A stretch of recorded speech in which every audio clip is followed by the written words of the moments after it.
Hi everyone, welcome to MGS Coaching Football, and thank you for watching my channel. I really appreciate it. Coach Sullivan here, and I'm a brand new offensive coordinator at Fitchburg State University. So we're going to be going over today in this presentation in our triple option gun triple, what we simply call inside veer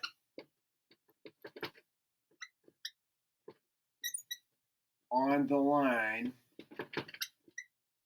versus 3-4 too high.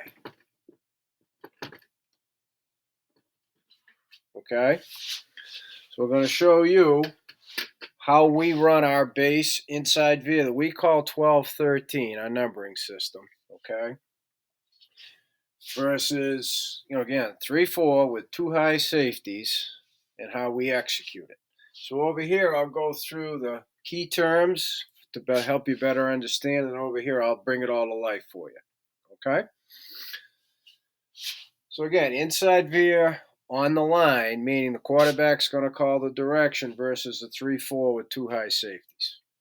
So the call is in the huddle 12-13 veer. That's all we say, 12-13 veer. So it's not two plays, it's on the line. It's either 12 or 13, right or left. Okay? And so the direction on the line will use a code. You come up with whatever code works for you. Okay? I'm not going to give you our codes, but you have a code that means right or left. Your players know that. They understand. They're waiting to hear the code. Once they hear it, they know the direction. Okay? So the ball is in the middle of the field, MOF. So pre-snap, ball in the middle of the field, right? First thing, got to identify who's number 1, 2, and 3. While that's going on, the quarterback also has to identify the total numbers. What does he have? So in this particular situation, right, when the center's covered, that's a half. So he's got 1, 2, 3, 4, 5. So if he's got 5 over here with the half, he knows he's got 5.5, 5.5, right? It's balanced. So it's not as laborious or time consuming as it might seem. Start off by teaching your quarterback center's covered is a half. So what do you got? Just look left. You got 5, then you have to have 5 over here, right? Either they're going to have too many guys in the field, so it's a penalty, or they're not going to have enough. It's not likely, right? So consequently, we have 5 and 5. So it's 5.5, 5.5. So following our numbers, field, angles, when we're in the middle of the field part's out. So then it comes down to total numbers or angles. Okay? So then the angles, he's got 2 4s. The angles are the same. Everything's the same. Okay? So number 3, when all are equal, meaning we're in the middle of the field, the numbers are equal, the angles are equal, right? That means for us, we're going to go to the right. We're a right-handed team. Okay? That's what it means to us. I mean, I mean it to you, it means it to us. Now, there is an unless in there, right? My famous unless. We will go right, all being equal, unless you have defensive personnel factor. And that's a game plan, game adjustment issue, right? If this kid's man Mountain Dean, this is the weaker of the two, then this, in this game, all being equal, you go left, right? So that's where we as coaches come in. And we prepare our quarterback and our players for that all week long. Okay? So the fourth key term is, what are our inside veer base rules? For us, what are 12-13 veer base rules, right? The handoff key will be number 1. So it'll be the first defender on or outside the offensive tackle. So we got 2-4 techniques, they're number 1. Who's the pitch key? Next guy outside number 1. So number 2s are on the line of scrimmage, right? 2 stand up outside linebackers. The play side A will arc number 3. So in the two highs, there are number 3 up here. Okay. So the play side guard and play side tackle are responsible for the play side inside linebackers. Okay. The backside wide receiver, depending on who it might be, will flash and then use the across field technique to get to the near safety. And then the play side wide receiver, whichever one that might be, is going to push crack the NDB, near defensive back, and he's going to be blocking for the pitch. Okay? So now, here we are. We come out. Quarterback sees he's got a guy over the center, sees he's got 5, so it's even. He's got 2 4s. Everything's even. We're in the middle field. So we use our code. We're going to the right. Okay? We're going to the right. So it ends up being 12 Veer. Okay? So all equal equals we're going to the right. Okay? So now the X is the backside. He will flash, and all that means is when the ball is snapped, he pivots on his outside foot, flashes his numbers to the quarterback. If the ball's thrown to him, he just catches it and goes. If he sees the quarterback's running the option, he gets into his across foot. So it's literally boom, boom. Ball's coming to him. They're running the option. He's on his across field. There it is. Boom, done. So why do we do that? If you ever have 8 defenders inside the slots, okay, if the quarterback, if they change, if they rotate, when you go in tail motion, the quarterback might say, "Ooh, I got it," and he's going to throw the flash. That's a quarterback decision. Everybody's running 12 or 13 Veer except the quarterback. And our players all know that, so they don't stop and freeze like what's going on. They all execute full speed, understanding the quarterback has decided to throw the flash. Okay? So in this particular instance, the quarterback's not going to throw the flash. So backside flash, and then he's going to get to cross the field to try and cut off the near safety, who ends up being in the backside. Okay? So now, right, here's number 3. Let's just get into push stock, blocking for the pitch. What happens on the backside? Notice I didn't say anything about backside. We're all going to scoop. He's going to scoop the B gap. Center and the guard are going to scoop nose to backside linebacker. Okay. He's in the tail motion. When the guard is uncovered, the offensive tackle is going to widen to 4-foot splits. He's going to pull the handoff key out a little bit. Okay? So the play side tackle will widen.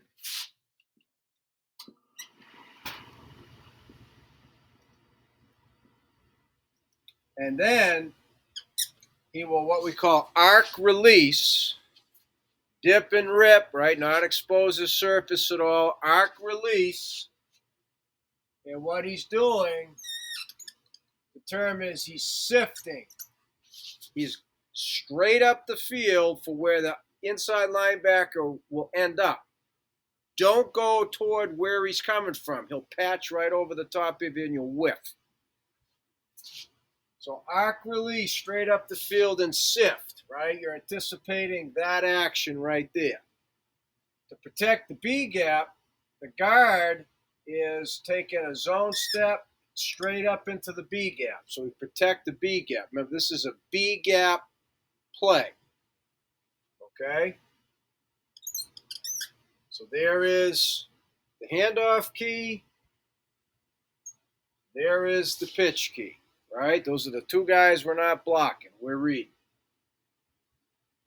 So the big key here is widen the split, outside release, sift straight up the field. sift straight, right? Don't head in. This linebacker will patch over the top. Okay, huge. And before I get to the mesh and everything else, the arc technique, right? You identify the perimeter, right? We taught all this in practice all spring, preseason, all week. He's going to open up, but he keeps his eyes on number 3 the whole time, because if he has to take 1 step, 2, 3, if he has to take 5 or 6 to get outside leverage, that's what he does. Okay? So the number of steps taken, it's not all necessarily 1, 2, 3 get square up the field. Okay? But the goal is